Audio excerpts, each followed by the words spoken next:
హైదరాబాద్ లో దారుణ ఘటన చోటు చేసుకుంది. గంజాయి మత్తులో ఓ దుండగుడు 8 ఏళ్ల చిన్నారిపై అత్యాచారానికి పాల్పడ్డాడు. దంపతులు హైదరాబాద్ సైదాబాద్ పరిధిలోని సింగరేణి కాలనీలో కూతురు కుమారుడితో నివసిస్తూ కూలి పనులు చేస్తూ జీవనం సాగిస్తున్నారు. దంపతులిద్దరూ కూలి పనులకు వెళ్లిన సమయంలో 2 చిన్నారులను ఇంటికి పిలిచాడు ఓ యువకుడు. సోదరుడి ముందే బాలికపై అత్యాచారానికి పాల్పడ్డాడు. ఎవరికైనా చెబితే చంపేస్తానని బెదిరించాడు. బాలిక అనారోగ్యానికి గురవగా తల్లిదండ్రులు చిన్నారి తమ్ముడిని నిలదీశారు. దీంతో ఆ బాలుడు జరిగిన విషయాన్ని చెప్పాడు.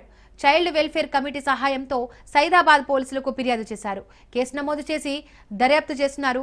నిందితుడు పరారీలో ఉన్నట్లు తెలుస్తోంది. ఈ ఘటనకు సంబంధించి మోర్ అప్డేట్స్ మా ప్రతినిధి రత్నకుమార్ అందిస్తారు. రత్నకుమార్, 8 ఏళ్ల చిన్నారిపై అత్యాచారానికి ఎన్ని రోజుల క్రితం జరిగింది? కుటుంబ సభ్యులు ఏం చెప్తున్నారు? డీటెయిల్స్ ఏంటి? హైదరాబాద్ లోని సైదాబాద్ పరిధిలో దారుణం చోటు చేసుకుంది.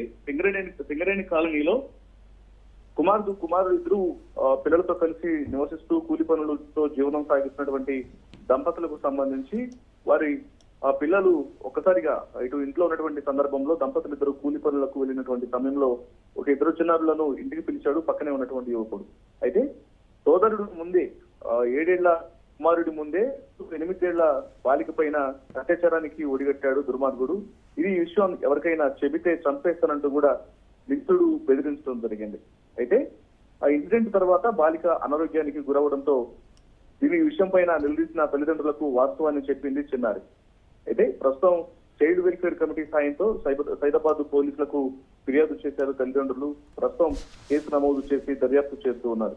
ఇక మనకైనటువంటి సమాచారం ప్రకారం ప్రస్తుతం పోలీసులు కేసు నమోదు చేసి నిందితుడి కోసం గాలింపు చర్యలు చేపట్టారు. ఇన్సిడెంట్ తర్వాత అతడు పరారీలో ఉన్నట్లు తెలుస్తోంది.